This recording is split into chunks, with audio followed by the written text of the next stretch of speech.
වේදනා තන මෙන්න මෙතන තමයි දැන. හැබැයි හොඳයි.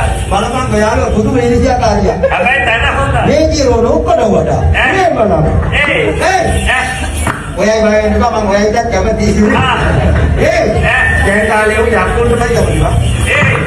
රතරමයි. හැබැයි හොඳයි යකෙක් හරි කමක් නැහැ කියලා තමයි. මෙයයිද? ඔව් ඔව්. මෙයයිද? මෙයයිද? එයයි මේ හැමෝම මෙයයි මට කැමතිලා මට කණේ මෙහෙක් කළා. අපේ අම්මෝ සුදු අයියේ එන්නද පංගාවේ ඉඳ ගන්න. එහෙනම් හැබැයි කලබලේ නේ. කලබලේට තමයි ආයේ මට කොට බොලා වෙන්නේ නැතුව ඉන්නේ. ඔව්. එහෙනම් රතරන් අයියේ. හැබැයි අපි නම් කලබලේට ආවා. මොලා දැක්කද අපේ කෙල්ලව? අපි දෙන්නව දැක්කද? මට ටික යන්තම් පේනවා. යන්තම් පේනවා නම් පෙරකාර අයියේ මෙහෙම අරෙන්කෝ. හිතහන්කො මට පේනවා. අම්මද වල අනිත් එක ලත දුන්නේ. අයියේ මේ බේරෙන්න මෙහෙම අරෙන්කෝ. එනවා. ඔය ග්‍රීන් පාට කෝට් එක දාගෙන ඉන්න අයියා වරෙන්කෝ. ඔය ග්‍රීන් පාට කෝට් එක දාගෙන ඉන්න අයියා වරෙන්කෝ. අපි දෙන්නව පෝරගෙන නැගලා නැග බන්ද බංකෝ. අනේ අයියා වරෙන්කෝ. මහතක්කේ වරෙන්කෝ. අල්ලපු ගෙදර අයියත් එක්ක ඇවිල්ලා අපි දෙන්නව පෝරගෙන නැගපන්කෝ. හැබැයි හොඳයි. අපි දෙන්නගේ අතපයකට ගහලා කලයකින් හරි කමන්නේ බෑම් වක් කරලා බන්ද බංකෝ. පෝරගෙන නැගලා පොළොවේ පතාගෙන අපෙක්කන හම්බුණා පුතේ.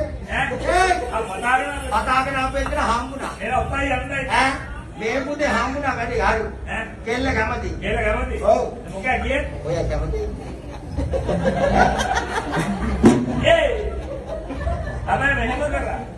කොහොම කරේ? ඒ ජන් කාලේ එහෙම තමයි. ඔව් මෙහෙම කියන්නේ. කෙනෙකුට කැමති කියන්නේ. නෑ. රතරන් අයියේ. මොකද? කෙල්ලට දෙන්නම් කවියක්. කවියක් කියන්න. ඔව්. දෙන්න ඕන පුතේ. රෝස මලක් වාගේ ලස්සන මොන. ආහා. අම්මා බල්ලා දැක්කම මගේ හිතෙන් ඇදුනේ. උඹල දෙන්න ඕනේ බඩු. කුමාරයෙක් වාගේ පෙනුමට ඉන්න. මම තමයි ගැලපෙන්නේ වේදිත ගොන්න. යකෝ මං ගැන කියන්නේ කි.